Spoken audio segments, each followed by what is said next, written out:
দর্শক, আজকের রাজনীতিতে আমাদের সঙ্গে একজন বিশেষ অতিথি আছেন। আমাদের সঙ্গে আছেন বাংলাদেশ জামায়াতে ইসলামীর আমির ডাক্তার শফিকুর রহমান।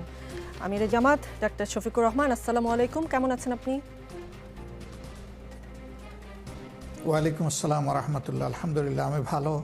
আপনি কেমন আছেন? জি, আমিও ভালো আছি। আপনি ভালো আছেন শুনে আমার ভালো লাগছে। কিন্তু জামায়াত যদি কখনো ক্ষমতায় আসে, নারীরা কেমন থাকবে? খুব কমন একটা কথা আছে, জামায়াত এলে দেশটা আফগানিস্তান না হয়ে পাকিস্তান হয়ে যাবে। কোনটা হতে পারে? নারী মনের প্রশ্ন এটা।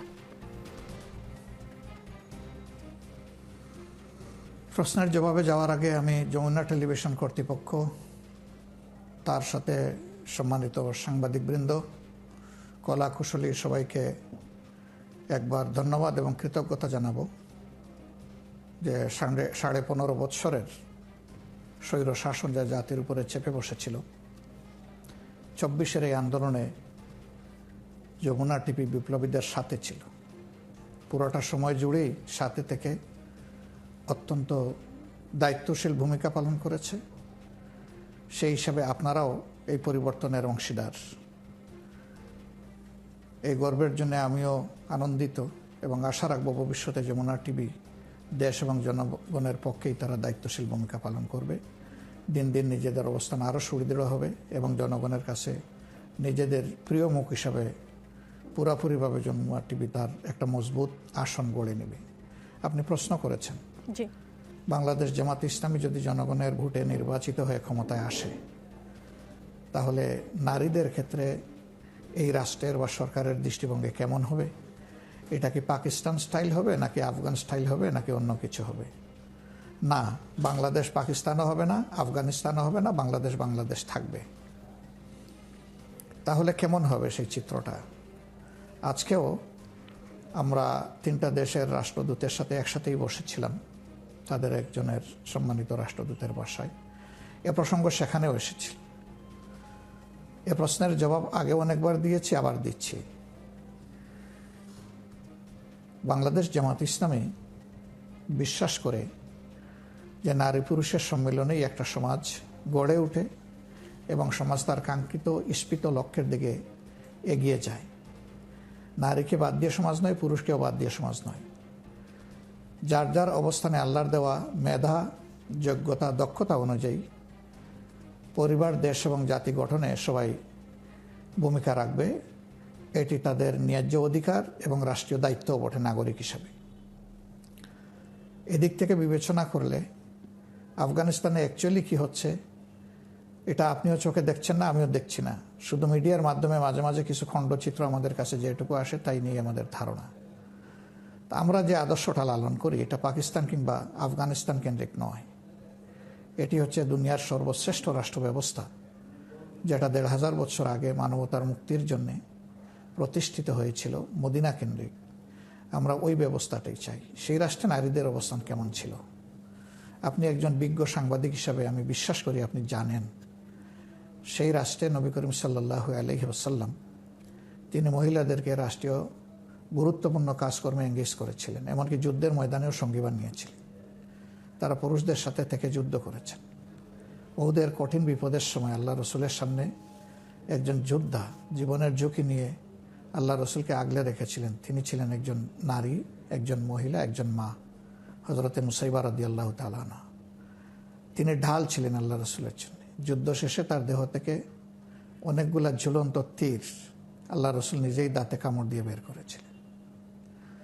এখান থেকে বুঝতেই পাচ্ছেন যে মানব জীবনের সবচেয়ে কঠিন কাজের নাম হচ্ছে যুদ্ধ। সেই ময়দানেও যখন মহিলারা অংশগ্রহণ করেছেন, কাজেই তাদেরকে গৃহবন্দী করে রাখা অথবা তাদের সামাজিক দায়িত্ব পালন থেকে বাধা দেওয়া এ অধিকার কারণেই। জি, রাষ্ট্রীয় কাজকর্মে তিনি মহিলাদের পরামর্শ নিয়েছেন, ব্যবসা তারা পরিচালনা করেছেন, শিক্ষা তারা দান করেছেন। এক কথায় সমাজের সকল ক্ষেত্রেই তাদের সম্মানজনক অবস্থান এবং বিচরণ ছিল। জি, সম্মানজনক জামাতে অবস্থান ইসলামী এবং যে বিচরণ রাষ্ট্রের ছিল। স্বপ্ন আপনি দেখে, হাজার সেই বছর, রাষ্ট্রে ১,৫০০ বছর আগের মা, কথা বললেন। বোন এবং মেয়েরা সেই গর্বিত ব্যবস্থা, হবেন ইনশাআল্লাহ। জি ডাক্তার শফিকুর রহমান, সেই ব্যবস্থা 2024-এ কার্যকর কিনা জানতে মন চায়। আর আপনাদের দলের নারীদের আমরা উচ্চ পদে যারা আছেন তাদের প্রকাশ্যে কেন দেখি না? তাদেরকে মিডিয়ায় আসতে মানা? মানে আমরা যদি চাই, ধরেন আমার এই রাজনীতি শোতেই যদি আমি চাই যে বাংলাদেশ জামায়াতে ইসলামী থেকে উচ্চ পদস্থ কোনো একজন নারীকে আমি আমার টকশোতে আনবো, সেটার অনুমতি কি আছে আপনাদের দল থেকে? অবশ্যই আছে, অবশ্যই আছে, এবং আপনি পাবেন। এখন আপনি বলছিলেন তাদেরকে দেখছেন না কেন, আমাদেরকেও তো দেখেন নাই। 15.5 বছর আমরাও তো দৃশ্যপটের বাইরে ছিলাম, আমাদেরকে বাইরে রাখা হয়েছে, মিডিয়াকে আমাদের কাছে আসতে দেওয়া হয়নি, আমরাও মিডিয়ার কাছে যেতে পারিনি। তো মিডিয়া ছাড়া বাংলাদেশের মানুষ দেখবেটা কীভাবে? সেই দেখার রাস্তাটাই তো বন্ধ করে রাখা হয়েছিল। মিডিয়া তো বহু পরের কথা। ছেলে এবং পিতা এক টেবিলে বসে খাবার গ্রহণ করছেন, ওখান থেকে ধরে নিয়ে তাদের বিরুদ্ধে মামলা দেওয়া হয়েছে, তারা রাষ্ট্রের বিরুদ্ধে ষড়যন্ত্র করছেন। তো সেটা দেখার তো কোনো পথ ছিল না। এখন আমরা শুরু করেছি, আপনারা দেখবেন ইনশাল্লাহ। জি, জামাতে এবং ইসলাম, আপনি যদি সেরকম কাউকে এক্সপেক্ট করেন, আপনি পাবেন। জি, সেটা একটা আশার কথা। জামাতে ইসলাম ক্ষমতায় আসলে নারীদের জন্য হিজাব বাধ্যতামূলক করা হবে কিনা? কাউকে কোনো কিছুই বাধ্যতামূলক করা হবে না। পোশাক চয়েসের দায়িত্ব নাগরিকের। রাষ্ট্র তাকে সব দিক থেকে সুস্থ সংস্কৃতির বিকাশে সহায়তা করবে, কিন্তু কাউকে কোনো ব্যাপারে বাধ্য করা ইসলাম এটা পছন্দ করে না। জি, জামাতে ইসলামী ক্ষমতায় এলে বাঙালি সংস্কৃতির কি হবে? তখন কি পয়লা বৈশাখ এখন যেভাবে উদযাপন করি আমরা, মঙ্গল শোভাযাত্রা থাকবে, বাউল গান হবে, নাকি কাওয়ালি সন্ধ্যা হবে প্রতিনিয়ত? নাগরিকদের ডিজায়ার অনুযায়ী তার সংস্কৃতি পরিচালিত হবে, এবং সেই ডিজায়ারকে বিকশিত করার দায়িত্ব থাকবে রাষ্ট্রের। রাষ্ট্র হবে সহায়ক শক্তি, জনগণ তার মতো করে তার সংস্কৃতিকে সাজাবে এবং পরিচালিত করবে। তখন জনগণই সিদ্ধান্ত নেবে যে সেখানেও কোনো সংস্কার প্রয়োজন নাকি এইভাবে চলবে। জি, চমৎকার উত্তর। জামায়াত নেতা অধ্যাপক মতিয়ার রহমান ঝিনাইদহের কোট চাঁদপুরে একটি পূজা মণ্ডপে গিয়ে গীতা পাঠ করেন। গীতা পাঠ শেষে আগামীতে নির্বাচিত হলে হিন্দু সম্প্রদায়ের উৎসব পালনে সহযোগিতার আশ্বাস দেন তিনি কি আসলে পূজা মণ্ডপে গীতা পাঠ করেছেন ধর্মীয় সম্প্রীতি বোঝাতে, নাকি ভোট চাইতে, নাকি সময়ের প্রয়োজনে তিনি গিয়েছেন? দলকে কি তিনি ব্যাখ্যা দিয়েছেন? কোনো জামায়াতে ইসলামী কি তার কাছে কোনো ব্যাখ্যা চেয়েছিল কিনা? হ্যাঁ, আমরা ব্যাখ্যা চেয়েছি। তিনি যেটা আমাদেরকে বলেছেন যে গীতায়ও মুহাম্মদুর রাসূলুল্লাহ সাল্লাল্লাহু আলাইহি সাল্লামের আগমনী সম্পর্কে একটা ইঙ্গিতবহ জায়গা আছে। তিনি ধর্মীয় সম্প্রীতি সম্মিলনের এই জায়গা থেকে বুঝিয়েছিলেন যে গীতাও কিন্তু ইসলামের প্রফেট, মানবতার প্রফেটের স্বীকৃতি দেয়। ওই কথাটা বুঝাতে গিয়ে তিনি পাঠ করেছেন। আমি এটা দেখিনি, ওই চ্যাপ্টারটা আমার দেখা হয়নি, দেখলে আমি বুঝতে পারবো যে সেখানে তিনি কি পাঠ করেছিলেন। এরপরে আপনার প্রশ্ন হলো যে তিনি বলেছেন যে জামাত ক্ষমতায় গেলে তাদের ধর্মীয় উপাসনায় জামাত সহায়তা দেবে। আমাদের এই ব্যাপারে very clear and loud voice যে ধর্ম চয়েস করার, রাজনীতি চয়েস করার রাইট এভরি সিটিজেনের, তার ইন্ডিভিজুয়াল রাইট, এটা তার নাগরিক অধিকার। আমরা চাই যে সকল ধর্মের মানুষের শান্তিপূর্ণ সহাবস্থান হোক, এবং সবাই যেন তার ধর্মীয় উপাসনা অনুষ্ঠানাদি অত্যন্ত শৃঙ্খলা, নিরাপত্তা এবং সৌন্দর্যের সাথে পালন করতে পারে। আপনারা দেখেছেন যে এবারকার এই পট পরিবর্তনের পরে জামাত ইসলামী অনেক অপপ্রচার হয়েছিল, সেগুলাকে সমাজে যাতে ভীতি না ছড়ায়, কোনো ধর্মীয় সম্প্রদায় যাতে নিরাপত্তাহীন মনে না করে, এই জন্যে অত্যন্ত দায়িত্বশীল আচরণ করেছে, এবং এটা অতীতেও ছিল, ভবিষ্যতেও এটা থাকবে। আর বুট চাওয়ার যে প্রশ্নটা বলেছেন, বুট তো এখনো সেই মৌসুমই শুরু হয় নাই, চাইবে কে? না, কিন্তু তিনি পরে ভিডিও বার্তায় একটা ব্যাখ্যা দিয়েছেন কেন তিনি গীতা পাঠ করেছেন। সেই বার্তায় তিনি বলেছেন, পূজা মণ্ডপে গিয়ে যেমন বলেছেন যে আগামীতে নির্বাচিত হলে হিন্দু সম্প্রদায়ের উৎসব পালনে সহযোগিতা করবেন, তিনি ভিডিও বার্তায় বলেছেন ঝিনাইদহ ৩ আসনের জামায়াত মনোনীত প্রার্থী তিনি। আমাদের প্রার্থী এখন এই মুহূর্তে কাউকে আমরা চূড়ান্ত বলবো না। নির্বাচন সামনে রেখে প্রার্থী চূড়ান্ত করার প্রক্রিয়া আমাদের চলছে। এটা চূড়ান্ত যখন হবে তখনই বলা যাবে যে কে কোন জায়গায় প্রার্থী হবে বা হবে না। তিনি বিগত নির্বাচনে আমাদের প্রার্থী ছিলেন, কিন্তু আগামী নির্বাচনে তিনি বা অন্য কেউ বা আমি নিজেও প্রার্থী হব কিনা, এটা আমাদের ইলেকটোরাল বোর্ড যেটা আছে তারা এটা ঠিক করবে। জি, কিছুদিন আগে ছাত্র শিবিরের ঢাকা বিশ্ববিদ্যালয় শাখার সেক্রেটারি SM ফরহাদ বললেন যে ছাত্র শিবির কারো রক কেটেছে কিনা আপনারা গুগলে সার্চ দিয়ে দেখবেন, কিছুই পাবেন না। কিন্তু আমি তার কথা শুনে গুগলে সার্চ দিলাম এবং বেশ কিছু অভিযোগ পেলাম। আপনাকে দু একটা শোনাই। 1988 সালের 31শে মে রাজশাহী মেডিকেল কলেজ শাখার ছাত্রমৈত্রীর সভাপতি জামিল আক্তার রতনকে 4 হাত পায়ের রক কেটে হত্যা করা হয়। 1989 সালে রমজান মাসে ছাত্র ইউনিয়নের রাজশাহী বিশ্ববিদ্যালয় শাখার সভাপতি গাজী গোলাম মোস্তফাকে ইফতারের দাওয়াত দিয়ে নিয়ে গিয়ে হাতের রক কেটে দেওয়া হয়। এরকম আরও বেশ কিছু অভিযোগ গুগলে সার্চ করে আমি পেয়েছি। সত্য মিথ্যা আসলে আরেকটু ইনভেস্টিগেট করলে হয়তো আমি বের করতে পারতাম। মানে শিবির কেন রক কাটে এবং সেটা কি আসলে কেবলই মেদ? সত্যতা নিশ্চয়ই আছে, এমনি এমনি তো যা রটে তার তো কিছু বটেও নাকি? আচ্ছা, অনেক অনেক ধন্যবাদ আপনাকে। শিবির রক কেটেছে কিনা সেটা একটা প্রশ্ন। কাটলে কার কার কেটেছে, কতটা কেটেছে, কোন সময় কোন জায়গায় কেটেছে এবং কেন কেটেছে, 3 প্রশ্ন, একের মধ্যে 3। তা আমি এর জবাব অবশ্যই দেব। কিন্তু এও কি আপনি একটু লক্ষ্য করেছেন, একজন সচেতন নাগরিক হিসাবে আমি বাদ দিলাম আপনি সাংবাদিক, অবশ্যই আপনি সাংবাদিক, এটাকে একদিকে রাখলাম। একজন দায়িত্বশীল নাগরিক হিসাবে আপনার কাছে আমার জানার বিষয় যে শিবিরের ছেলেদের একটা ইটের উপরে মাথা রেখে আর একটা ইট দিয়ে এই রাজশাহী বিশ্ববিদ্যালয়ে একজন করে 4 জনকে খুন করা হয়েছে, এটা কি আপনি জানেন? সেটা যারা করেছে তাদেরকে আপনি প্রশ্ন একটু করব। খবর নেবেন। জি, প্রশ্ন করব 2 তাদেরকে। নম্বর, হ্যাঁ ঠিক, আপনি আপনি আপনি খবর নেবেন।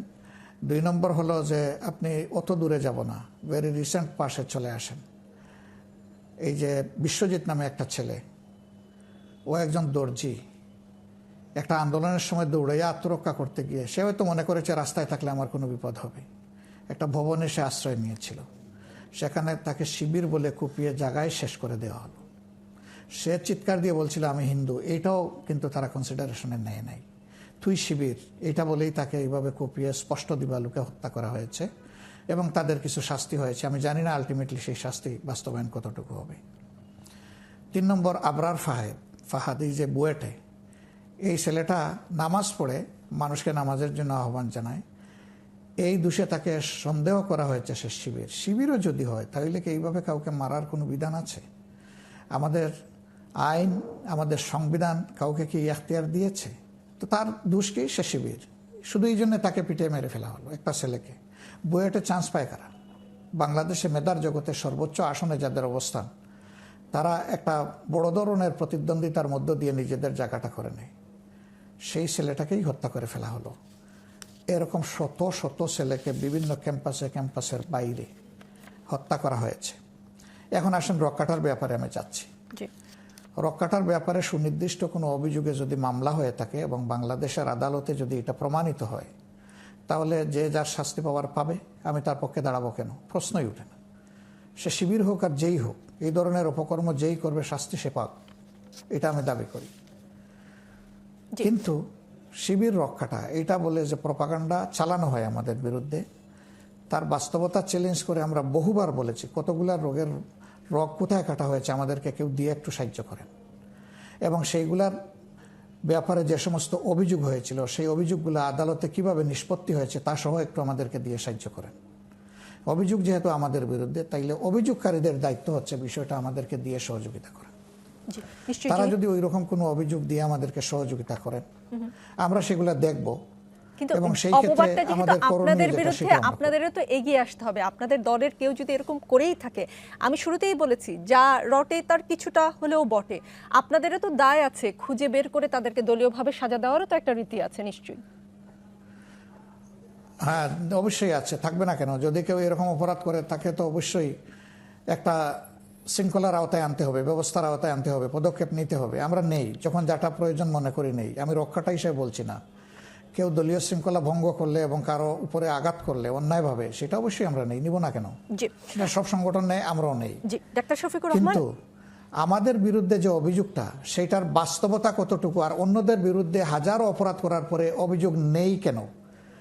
না প্লিজ একটু আমাকে আপনাকে বলতে হবে। না, অভিযোগ নেই এই কথাটা কে বললো? আপনি যেহেতু জামায়াতের আমির, জামায়াত সংক্রান্ত সকল না, কিন্তু সেটা তো আপনাদের মুখে আমরা শুনি না। আপনার কাছে আমরা মিডিয়ার জগৎ থেকে সেই প্রশ্ন করতে শুনি না কখনো। না, এটা অন্তত আমরা অনুরোধ করব যে সত্যকে সত্য হিসাবে যার বিরুদ্ধে হোক তুলে আনেন। জি। যমুনা টেলিভিশনের শুরুতেই আপনি প্রশংসা করেছেন। যমুনা টেলিভিশন এই কারণেই প্রশংসিত, যমুনা টেলিভিশন সাদাকে সাদা এবং কালোকে কালো বলে এসেছে এবং ভবিষ্যতেও আমি বলবে। যমুনা টেলিভিশনকে বলিনি তো। জি, আপনি আপনি বাকি সব গণমাধ্যমের কথা আমি বলেছেন। কিন্তু যমুনা টেলিভিশনকে জি, বলছি বাকি না, সব আমি মিডিয়া গণমাধ্যমের জগৎকে কথা বলছি, জি। আমি গণমাধ্যমকে বলছি। জি, আপনি তাদের প্রতীক হিসাবে আপনাকে বলেছি, আমি আপনাকে বা আপনার মিডিয়াকে আলাদাভাবে এই কথাটা বলছি না। জি, বুঝতে আমরা পেরেছি। আপনাদের কাছে সাদা এবং কালো স্পষ্টভাবে সমাজের সামনে আসুক সেটা চাই। আমি যদি কালো হয় আমাকেও আনবেন, আমাকেও ছাড় দেবেন না। না, সেটা অন্তত এই রাজনীতির প্ল্যাটফর্ম থেকে এবং আমি রোকসানা আঞ্জুমান নিকোল ছাড় দিব না, সেই বিষয়ে আপনাকে আশ্বস্ত করতে পারি। আমরা বরঞ্চ পরের প্রশ্নে যাই। একদল বলে অন্য দলকে তোমরা পাকিস্তানের রাজাকার, অন্য দল বলে তোমরা ইন্ডিয়ার দালাল। আমরা কবে বাংলাদেশের সন্তান হব?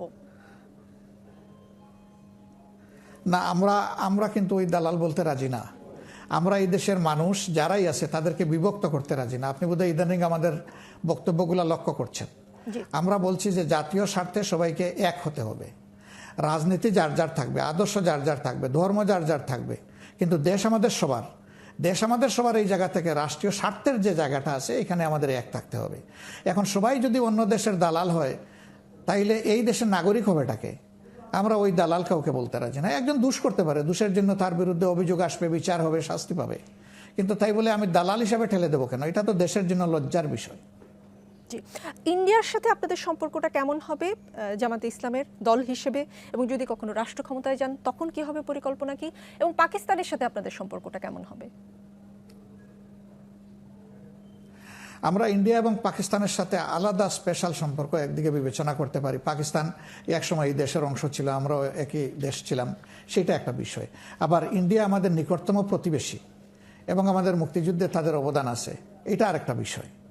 তো স্বাভাবিকভাবেই বাংলাদেশের সংবিধানে যে নীতিটা ফরেন পলিসির ব্যাপারে ডিক্লেয়ার করা আছে যে সবার সাথে আমাদের বন্ধুত্ব থাকবে পারস্পরিক শ্রদ্ধা এবং সমতার ভিত্তিতে, আমরা ইন্ডিয়ার সাথেও এটিই চাইব, এটিই চাই এবং এটি চাইতেই থাকব। ইন্ডিয়াকে ওই জায়গাতে আসতে হবে, এই পারস্পরিক সম্মান, শ্রদ্ধা এবং সমতার জায়গাটায় আসতে হবে। জি, কেউ কেউ বলে থাকেন, এটা আসলে বাতাসে ঘোরে টাইপের একটা কথা, বাংলাদেশকে নিয়ে বিদেশি শক্তির খেলা চলছে আর এই খেলায় জামায়াতে ইসলামী তাদের বড় সহযোগী। আপনারা কি কোনো বিদেশি শক্তির খেলার পার্টনার? আমরা আসলে কোনো বিদেশি শক্তিকে বন্ধু ছাড়া অন্য কিছু ভাবতে রাজি নই।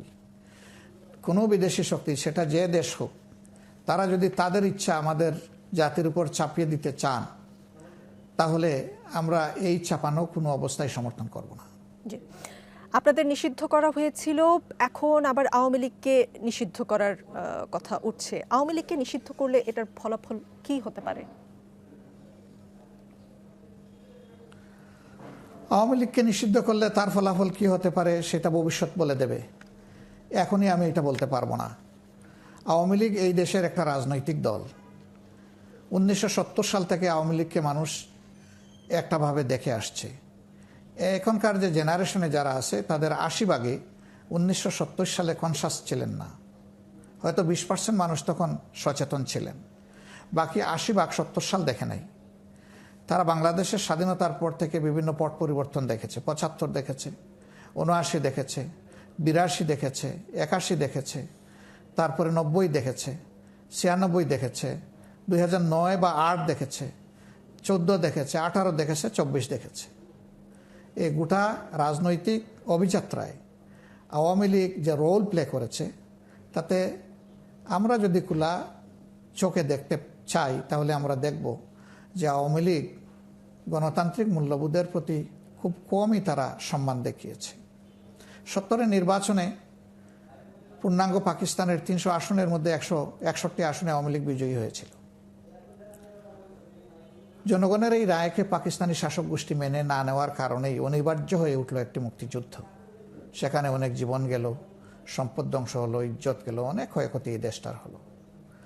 কিন্তু আপনি লক্ষ্য করবেন যে দেশ স্বাধীন হওয়ার পরেই মাত্র 4.5 বছরের মাথায় সবকিছু পাল্টে গেল।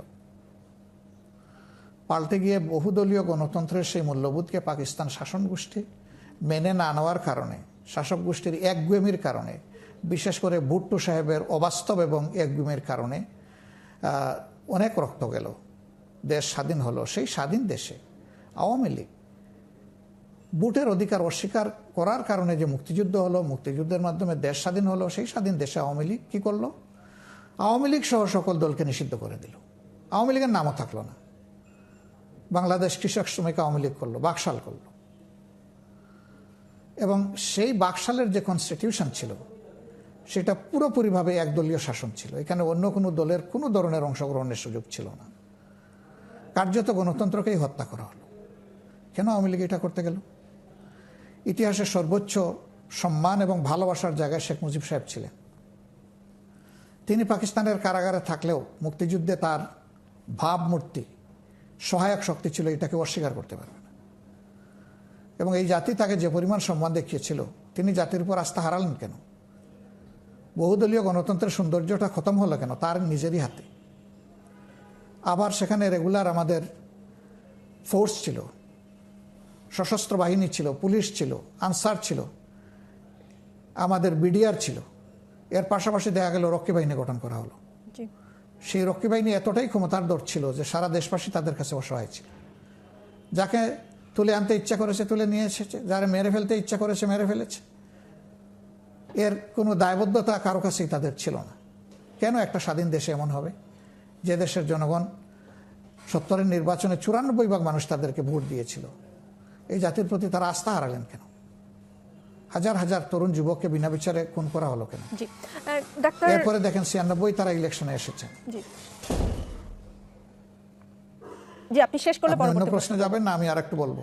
আমার মনে হয় আমি জানি আপনি 96 এর কথা বলবেন বা ওই সময় আওয়ামী লীগের ভূমিকার কথা বলবেন। আমি বরঞ্চ প্রশ্নটা করি, তখন আপনি পুরোটাই বলেন। আর অনেক কিছু বলবো। আমি সংক্ষেপে এইটুকু বলবো যে কোনো সময় তারা গণতান্ত্রিক মূল্যবোধের পরিচয় দেননি, এবং যে কেয়ারটেকার সিস্টেম থাকার কারণে তারা ক্ষমতায় আসতে পারলেন 96 সালে, 2009 সালে, সেই কেয়ারটেকার সরকারটার ব্যবস্থাকেই তারা শেষ করে দিলেন, জবাই করে খতম করে দিলেন। আমি প্রশ্নটা করি, তারপরে আপনি বাকি। আর এখন তো তারা গণহত্যা করেছেন। জি, আমরা ওই সময়টাই আসবো। আমি বরঞ্চ একটু 70-71 ওই সময়টাই একটু থাকি। হবে কি হবে না? ডাক্তার শফিকুর রহমান, উপদেষ্টা নাহিদ ইসলাম বলেছেন বঙ্গবন্ধু জাতির জনক নয়। ডাক্তার শফিকুর রহমান, উপদেষ্টা নাহিদ ইসলাম বলেছেন বঙ্গবন্ধু জাতির জনক নয়, তাহলে বাঙালির জাতির জনক কে? দেখেন, আসলে জাতির জনক বহু দেশে আছে, বহু দেশে নাই।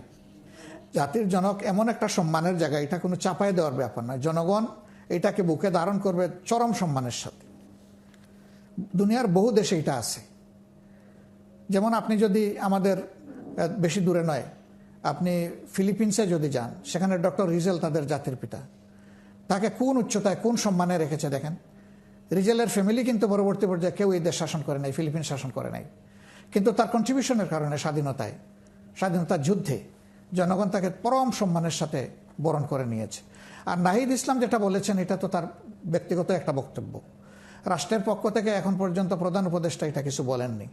আর আমাদের দল এই ব্যাপারে কোনো সিদ্ধান্ত নেয়নি যে আমি আপনাকে ক্লিয়ার কাট কিছু বলতে পারবো। জি, নাহিদ ইসলাম সরকারের অংশ, কাজেই তার কথাটা আমরা গুরুত্ব দিচ্ছি। আরও আলাপ হবে আপনার সঙ্গে রাজনীতিতে বিরতি বলে। যুদ্ধাপরাধের দায়ে আওয়ামী লীগ সরকার জামায়াতের কয়েকজন নেতাকে ফাঁসি দিয়েছে, সাজা দিয়েছে। জামায়াতের নেতৃত্বে পরিবর্তন এসেছে, জামায়াতের নামেও পরিবর্তন হয়েছে। জামায়াতে ইসলামী বাংলাদেশ থেকে বাংলাদেশ জামায়াতে ইসলামী হয়েছে। কিন্তু যুদ্ধাপরাধের সেই দায় থেকে কি আসলে জামায়াত দল হিসেবে বের হতে পারবে? আপনি সেই সময় এবং বর্তমান সময়ের জামায়াতকে কিভাবে ব্যাখ্যা করবেন? ধন্যবাদ আপনাকে একটা ক্রিটিক্যাল প্রশ্ন করার জন্য। এই প্রশ্ন অনেকেই করেন। আজ থেকে 53 বছর আগে তৎকালীন পূর্ব পাকিস্তানে আমি আগেই বলেছি যে 70-এর নির্বাচন মেনে না নেওয়ার কারণে পশ্চিম পাকিস্তানিরা এই সমস্যার সৃষ্টি করেছিল। তারা এর প্রেক্ষাপটে মুক্তিযুদ্ধ হয়েছে। মুক্তিযুদ্ধে অবশ্যই পক্ষ বিপক্ষ ছিল, নইলে যুদ্ধ হয় কীভাবে? একটা পক্ষে বাংলাদেশের যারা ভারতে আশ্রয় নিয়েছিলেন, তারা সেখানে ট্রেনিং নিয়েছেন, মুক্তিযোদ্ধা হিসেবে তারা যুদ্ধ করেছেন। একটা পর্যায়ে ভারত ঘোষণা দিয়ে তারাও তাদের পাশে এসে দাঁড়িয়েছে যুদ্ধের জন্য। অন্যান্য দেশও এই ক্ষেত্রে সহযোগিতা করেছে।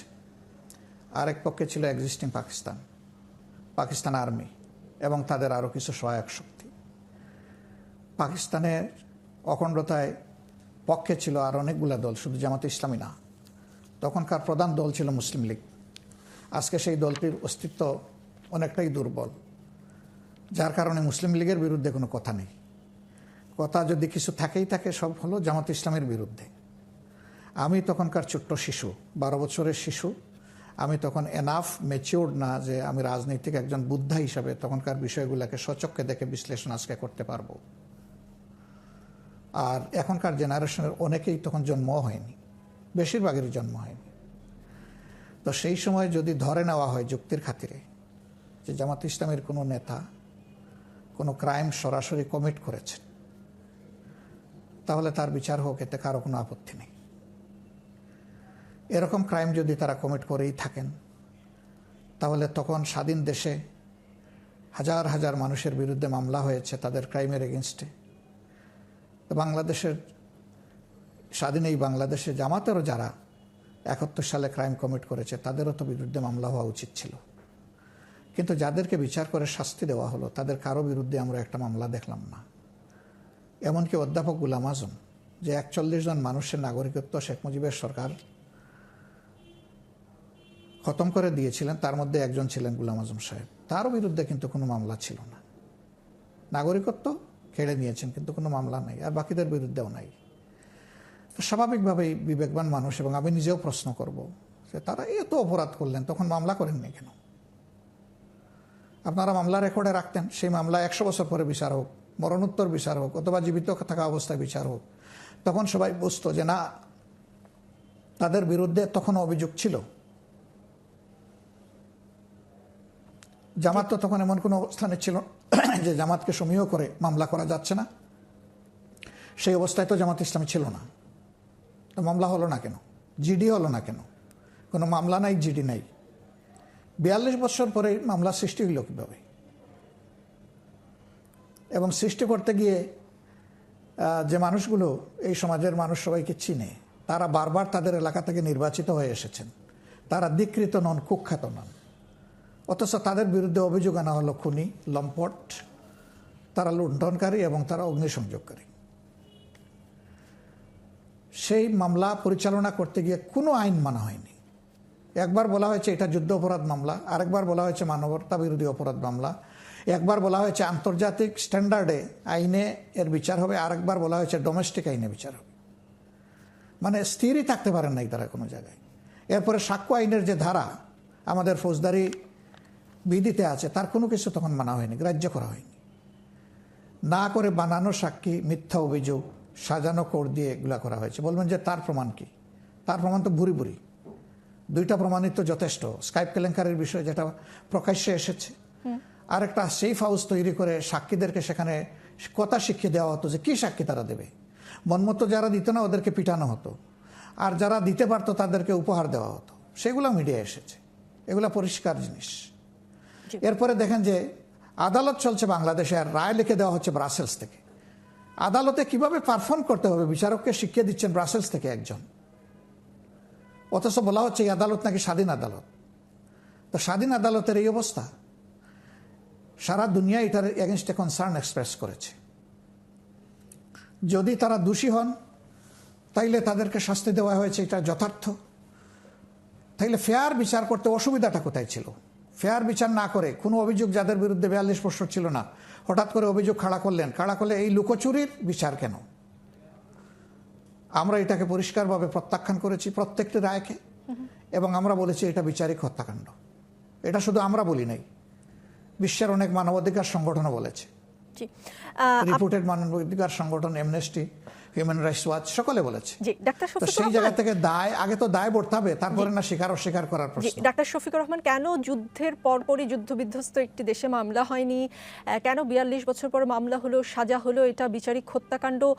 বিভিন্ন বিষয় নিয়ে আপনি প্রশ্ন তুলেছেন, কিন্তু একটা বিষয় তো ঠিক যে 71-এ জামায়াতের যে ভূমিকা, সেটা বাঙালির মনে একটা নেগেটিভ প্রভাব ফেলেছে। যে বাংলাদেশের জন্য সবাই উদ্গ্রীব ছিল, সেই বাংলাদেশকে না চেয়ে পাকিস্তানের পক্ষ নেওয়াটা, সেইটা এক ধরনের মানসিক, আমি যদি বলি বাঙালির মনের এগেইনস্টে চলে যাওয়া। সেই কারণে আপনার উদার দৃষ্টিভঙ্গির জন্য আপনি দিন দিন জনপ্রিয় হচ্ছেন। 71-এ জামাতের ভূমিকার জন্য দেশের মানুষের কাছে আনুষ্ঠানিকভাবে ক্ষমা চাওয়ার মতো উদারতা কি আপনি দেখাবেন?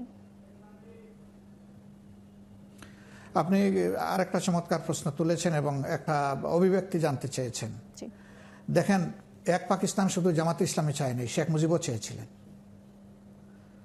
তিনি তাদের সাথে কি ডায়ালগ করেছিলেন হোটেল ইন্টারকন্টিনেন্টালে?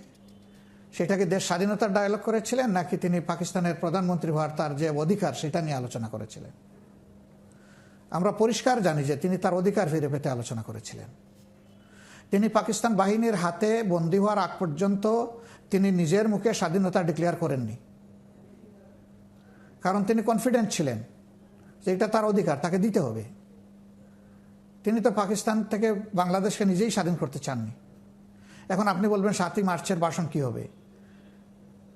সেই ভাষণ যদি উনি স্ট্যান্ড করেন, তাহলে তাদের সাথে কেন তিনি স্বাধীনতার আলোচনা করলেন না এবং সেখানে তৃতীয় পক্ষ রাখলেন না কেন? সেখানে জাতিসংঘ আসতে পারতো সাহায্য করার জন্য। সেই সময় তো অনেক কিছু সিদ্ধান্ত নিতে হয়েছে না। যদি স্বাধীনতা প্রকাশ্যে ঘোষণা করত, তাহলে রক্তপাত ওই সময় রক্তপাত এড়ানোর জন্য অনেক কিছু করা হয়েছে না? বুঝেছিলেন না, তিনি নিশ্চয়ই ভেবে চিন্তে এই কাজগুলা করেছেন, তিনি না ভেবে এগুলা করেননি। তো তার যে স্ট্যান্ড ছিল জামাত ইসলামের সেম স্ট্যান্ড ছিল। এরপরে যুদ্ধ যখন লেগে গেল, আপনি বলছেন যে মানুষ কষ্ট পেয়েছে আমরা মুক্তিযুদ্ধে অংশগ্রহণ না করার কারণে বা সমর্থন না দেওয়ার কারণে। দেশের ভিতর থেকে আমরা ছাড়া আর কি কেউ সমর্থন দিয়েছে? তখন পরিবেশ ছিল না, দেওয়ার কোনো উপায় ছিল না। মুক্তিযুদ্ধে গেলাম না কেন? আমাদেরকে ভারত জায়গা দিত। বাসানী সাহেবের নামের আগে মৌলানা আছে, তারই জায়গা দেয় নাই। তিনি ভারত থেকে পালিয়ে বাংলাদেশে আসতে বাধ্য হয়েছেন। জামাতে ইসলামীকে জায়গা দিত ভারত? এর কোনো সুযোগ ছিল? এটা বাস্তবতা না। যার কারণে জামাতকে বাধ্য হয়ে দেশেই থাকতে হয়েছে। আর দেশে থেকে এখান থেকে কেউ যেমন আওয়াজ তুলতে পারেনি স্বাধীনতার পক্ষে, জামাতের পক্ষে এটা সম্ভব ছিল না। এটাই বাস্তবতা। কেন জামাত তাইলে সেদিন এই ঐক্যবদ্ধ পাকিস্তান চেয়েছিল এবং এইভাবে স্বাধীনতা চায়নি, সেটা আপনি একটু প্রশ্ন করতেই পারেন। চায়নি এই কারণে 53 বছরে বাংলাদেশের সাথে ভারত যে আচরণ করেছে, জামাতে ইসলামী তখন এটাই বলেছিল যে যদি তাদের সহযোগিতায় বাংলাদেশ স্বাধীন হয়, তাইলে পাকিস্তানের খপ্পর থেকে বের হব, কিন্তু ভারতের খপ্পরে আমরা পড়ে যাব। এই জাতি স্বাধীনতার সুফল পাবে না, পায়নি। যার প্রমাণ হচ্ছে যে সরকারেরই গুরুত্ব, বিগত সরকারের গুরুত্বপূর্ণ ব্যক্তি বলেছেন আমাদের সম্পর্ক হইল স্বামী স্ত্রীর সম্পর্ক। অত্যন্ত লজ্জার বিষয়। এরকম কথাও তারা বলেছেন এই জাতির সামনে। ওবায়দুল কাদের বলেছেন, হাসান মাহমুদ সাহেব বলেছেন আমাদের পাশে ভারত থাকলে আমাদের আর কিছুই লাগবে না, এদেশের জনগণ কিছুই না। সেই কথাটি তো তারা মিডিয়া বলেছেন। এগুলা তো কোনো অস্বীকার করার মতো বিষয় না। জামাত ইসলামী এই সমস্ত কনসিকুয়েন্স বিবেচনা করেছিল। ফারাক্কাবাদের অভিশাপ এখন যেটা উপলব্ধি করছি, তিস্তা নিয়ে সিদ্ধান্তহীনতা, কাঁটাতারের বেড়ায় ফেলানির সহ অনেকের ঝুলে থাকা এবং মানুষ খুন করা, তারপরে একতরফা চুক্তিগুলার একতরফা বেনিফিট নেওয়া, বাংলাদেশের উপর দিয়ে সব কিছু যাবে, মালপত্র এভরিথিং যাবে, বাংলাদেশের কোনো অথরিটি চেক করতে পারবে না যে তার দেশের উপর দিয়ে কি যাচ্ছে। সেখানে ট্যারিফ পাবে না, সেখানে ট্যাক্স পাবে না, যা পাবে সেটা ফকিরের ভিক্ষার মতো। এগুলো তো জামাত যা আশঙ্কা করেছিল তার চাইতে বেশি বাংলাদেশে হয়ে গেছে। এরপরে দেখেন 14 সালে ইলেকশন করে দিলেন সুজাতা সিং এসে। তিনি এই দেশে বসে অমুক দল ইলেকশনে যাবে, তমুক দল যাবে না, এগুলা এই দেশের মাটিতে বলে গেলেন। আমি যদি আপনার কথা সামাপ করি ডাক্তার শফিকুর রহমান, সময় আসলে শেষ হয়ে আসছে। জামাতে ইসলাম আনুষ্ঠানিকভাবে ক্ষমা চাইবে না বা সরি ফিল করবে না, আমি যদি ঠিক বুঝে থাকি, তাই তো? না না না, আমি এটা বলি নাই। আপনি বুঝার চেষ্টা করুন। আমরা মানুষের দল, ব্যক্তিগতভাবে মানুষ ভুল করতে পারে, দলও ভুল করতে পারে। আমাদের দেশের মানুষ যদি কষ্ট পায় কারণে ও কারণে যে কারণেই হোক, তাদের কষ্ট দূর করার দায়িত্ব আমাদের, আমরা এটা দেখব। গত প্রায় 15 বছর একরকম গোপনে রাজনীতি করেছেন আপনারা, এখন হঠাৎ করে কিন্তু প্রকাশ্যে রাজনীতি করতে পারছেন।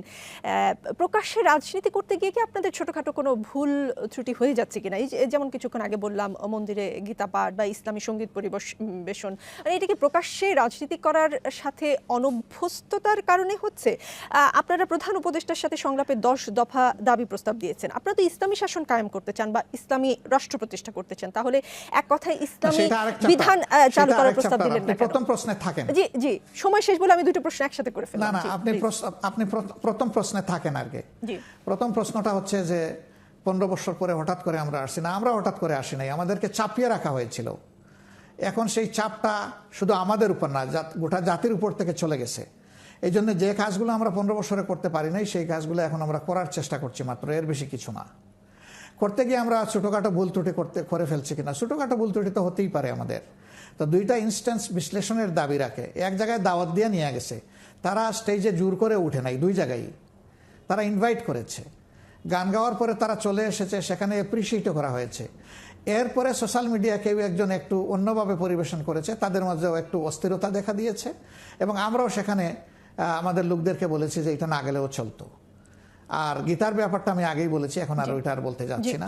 এটা হতেই পারে, মানুষের সংগঠন, ছোটখাটো ভুল ত্রুটি, এটা অস্বীকার করার কোনো উপায় নাই। দ্বিতীয় প্রশ্ন হচ্ছে যে আমরা প্রধান উপদেষ্টার কাছে গিয়ে আমরা ইসলামী শাসন চাইলাম না কেন? উনাকে তো আমরা ইসলামী শাসন কায়েম করার জন্য এখানে বসাইনি। দেশের মানুষ বসিয়েছে ওনাদের এই পরিষদকে যে আগামীতে একটা ক্রেডিবল এবং একটা ফেয়ার ইলেকশন জাতিকে সাপ্লাই দেওয়ার জন্য, উপহার দেওয়ার জন্য। তো সেই ফেয়ার এবং ক্রেডিবল ইলেকশন করার জন্য যে সমস্ত রিফরমেশন দরকার, আমরা সেগুলোই ওনার সাথে কথা বলেছি। এর বাইরে তো এখন কথা বলা অপ্রাসঙ্গিক, আমরা এটা বলবো কেন? এই দাবি আমরা করলে জনগণের কাছে করব, দেশের নির্বাচন তো এটা করার ব্যাপার না। উনি কি আমাদেরকে ইসলামী শাসন কায়েম করার জন্য এই দায়িত্ব নিয়ে বসেছেন এখানে? নিশ্চয়ই না। জি, ডাক্তার শফিকুর রহমান, দেশের নির্বাচন ব্যবস্থা ভেঙে নতুন নির্বাচন পদ্ধতি চাইছে আপনার দল, এবং অধিকাংশ রাজনৈতিক দলও তাই চাচ্ছে। যদিও নতুন সংখ্যানুপাতিক প্রতিনিধিত্ব পদ্ধতিতে নির্বাচন চায় না বিএনপি। সংখ্যানুপাতিক প্রতিনিধিত্ব পদ্ধতি আপনারা কেন চান? বিএনপির মতো বড় দলগুলোর সাথে আসন ভিত্তিক লড়াইয়ে আপনাদের জয়ী হওয়ার সম্ভাবনা কম বলে কি এমন পদ্ধতি পছন্দ করলেন কিনা? দ্বিতীয়টা আপনার কাছে আপাতত রেখে প্রথমটায় যাচ্ছি, যে প্রচলিত পদ্ধতির বিপরীতে আমরা একটা পদ্ধতি, শুধু আমরা না, অনেকগুলা রাজনৈতিক দল এবার প্রস্তাব করেছে যে এখানে আনুপাতিক হারে প্রতিনিধিত্ব বের হয়ে আসবে। এর সুবিধাটা কি? এর সুবিধা হচ্ছে যে আমরা দল হিসাবে সবাইকে রেসপেক্ট করি, আমরা কাউকে ছোট দল বড় দল এটা আমরা এইভাবে বিবেচনায় নেই না। যার যার আদর্শের জায়গা থেকে সে তার কাছে গুরুত্বপূর্ণ দল, এবং রাষ্ট্রের কাছে, নাগরিকদের কাছে গুরুত্বপূর্ণ দল। কিন্তু আমাদের নির্বাচনী সিস্টেমের অনেকগুলা ত্রুটি আপনারা দেখতে পাচ্ছেন, যে সংসদে এমন এমন সদস্য নির্বাচিত হয়ে যাচ্ছেন, তার মেয়ে বা ছেলে ওই দিন সংসদে তিনি কি বলবেন সেটা লিখে দিয়েছে, ওইটাও পাঠ করতে পারছেন না, সেই যোগ্যতাটুকুও তার নেই। অথচ তারা হবেন ল মেকার, তারা রাষ্ট্রের আইন প্রণয়ন করবেন। এটা কেন হয়? এটা বিভিন্ন কারণে হয়। সহজ জনপ্রিয়তাকে সামনে পুঁজি করে অনেককে সংসদে তুলে নেওয়া হয়, টাকার মালিকদেরকে, কুমিরদেরকে তুলে নেওয়া হয়। এর ফলে দেশ এবং জাতি নিয়ে যাদের সামগ্রিক ভাবনার সেই যোগ্যতাটুকু আছে, মেধা আছে, তারা অনেকেই ছিটকে পড়েন এই প্রক্রিয়া থেকে। এই পদ্ধতির বেনিফিট হচ্ছে যে কোনো ব্যক্তিকে ভোট দেওয়া হবে না, ভোট দেওয়া হবে একটা দলকে। দলের পক্ষ থেকে তাদের কোয়ালিটি অনুযায়ী দল একটা প্যানেল সাজাবে, যে 300 আসনের জন্য এই আমাদের সিরিয়াল, যোগ্যতায় প্রথমে যিনি তাকে 1 নম্বরে রেখে সেইভাবে সাজাবে তারা পরবর্তী যোগ্য লোকদেরকে। এতে করে যে কয়টা আসনই পাবে যোগ্য লোকরা তাদের দলের সেখানে ঢুকবে। এর পাশাপাশি অন্যান্য দল যাদের, আমাদের তো একা ইলেকশন করেও সিট পাওয়ার অভিজ্ঞতা আছে, আমরা যা পাই, আবার জোটের ইলেকশন করেও সিট পাওয়ার অভিজ্ঞতা আছে। কিন্তু যাদের একা ইলেকশন করে কখনো সিট পাওয়ার কোনো সুযোগ নাই, অথবা জোটেও তাদেরকে সিট দেওয়া হয় না, তাদের মধ্যেও অনেক দেশপ্রেমিক যোগ্য মানুষ আছেন। আমরা চাই তারা যদি 1% ভোটও পায়, সেখানে তারা 3টা লোক ঢুকতে পারবে। 0.5% পাইলে, 0.5%ও যদি পায়, অন্তত একজন লোক ঢুকবে। সেই কোয়ালিটি লোকেরও কোয়ালিটি সার্ভিসটা এই সংসদ এবং জনগণ পাবে। আমরা সংসদকে একটা প্রতিনিধিত্বমূলক এবং একটা মানে উন্নত গুণসম্পন্ন একটা সংসদ হিসাবে দেখতে চাচ্ছি। এর মাধ্যমে জনগণের রায়ের সঠিক প্রতিফলন হবে আমরা মনে করি। জি, বিএনপির সাথে এই নির্বাচন ব্যবস্থা ছাড়াও আরো অনেক বিষয় ইদানিং দেখছি আপনাদের ঠিক মতের বা মনের মিল হচ্ছে না। সেটা কি গেল 15 বছর বিএনপি আপনাদেরকে ঠিকঠাক মতন পাশে না থাকার কারণে রাগের বহিঃপ্রকাশ, নাকি এখন মাঠে আওয়ামী লীগ নেই বলে আপনারা চাচ্ছেন খুব শক্তিশালী একটি দল হিসেবে বিএনপির প্রতিপক্ষ হিসেবে থাকতে, সেই জন্য কি কারণে? এই দুইটার কোনোটাই না। দল হিসাবে আমরা সকলেই ভিন্ন, আদর্শ আমাদের ভিন্ন, বক্তব্য আমাদের ভিন্নতা থাকবে, এটাই স্বাভাবিক। এটাই বহুদলীয় গণতন্ত্রের সৌন্দর্য। সবাই যদি একই কথা বলে তো আলাদা দলেরই তো দরকার পড়ে না, সবাই এক দল হয়ে গেলেই হয়। নিশ্চয়ই বক্তব্য, আদর্শ, পরিকল্পনা জাতিকে নিয়ে প্রত্যেকটা দলের নিজস্ব আছে, সেই নিজস্ব সক্রিয়তার জায়গা থেকে কথা বলবে। আপনি বলেছেন 15.5 বছর তারা আমাদের পাশে ছিলেন না, এই জন্য ক্ষোভের বা এটা আপনার এক ধরনের বহিঃপ্রকাশ কিনা? মোটেই না। এটা যদি হতো তাহলে যে আওয়ামী লীগ 15.5 বছর আমাদের উপর সবচেয়ে বেশি জুলুম করেছে, আমাদের নেতৃবৃন্দকে খুন করেছে, গুম করেছে, কর্মীদেরকে খুন-গুম করেছে, পঙ্গু করেছে, ঘর ছাড়া করেছে, আমাদের অফিসগুলো সিলগালা করে রেখেছে, আমাদের বাড়িঘর বুলডোজার দিয়ে ভেঙে দিয়েছে, তাইলে ক্ষোভের প্রকাশটা তাদের উপরে সবচেয়ে বেশি গোড়াইতাম। কই, আমাদের দ্বারা তো বাংলাদেশে এই ধরনের কোনো উদাহরণ নাই। এই পরিবর্তন হওয়ার পরে সামান্য কারো একটু লুম ধরে আমাদের কোনো সহকর্মী অথবা কোনো সমর্থক টান দিয়েছে, কারো কিছু দখল করেছে, কারো কাছে চাঁদা চেয়েছে, কারো জীবনকে হুমকির মুখে ফেলে দিয়েছে, কই কারো কাছ থেকেই তো আমরা কোনো অভিযোগ শুনিনি। আপনারাও শুনেননি, আপনারা শুনলে মিডিয়ায় তুলে ধরতেন। তা আমরা তো সহনশীল একটা দল, আমরা সহনশীলতা এবং সহমর্মিতার রাজনীতিতে বিশ্বাস করি। এই জন্য আমাদের ওইগুলা কিছুই নেই। আর বলছেন যে এখন আওয়ামী লীগ নাই বলে আমরা বিএনপির সাথে পাল্লা দিয়ে এখন প্রধান দল হতে চাই কিনা, না, ওটাও বিষয় না। আওয়ামী লীগ থাকুক না থাকুক তাতে আমাদের আদর্শের মৌলিকত্বের কোনো পরিবর্তন হবে না। আমরা জনগণের কাছে আমাদের কথা এবং কর্ম নিয়ে হাজির হব। জনগণ আমাদেরকে ওনাদেরকেও বাছাই করবে, যাচাই করবে, দেখবে অতীত বর্তমান সবই বিবেচনায় নেবে, নিয়ে তারপরে জনগণ যেটা করবে সেটা। এখন যদি বেশিরভাগ জনগণ আমাদেরকে সাপোর্ট করে, এটা জনগণের উদারতা, ভালোবাসা আমাদের প্রতি। যদি না করে তাহলে আমাদেরকে বুঝতে হবে যে আমাদের পরিকল্পনা, যোগ্যতা, কর্মসূচির ঘাটতি রয়েছে, সেটা আমাদেরকে পোষাতে হবে। প্রধান উপদেষ্টা ডক্টর ইউনূস বলেন ছাত্ররা জুলাই আন্দোলনের মাস্টারমাইন্ড।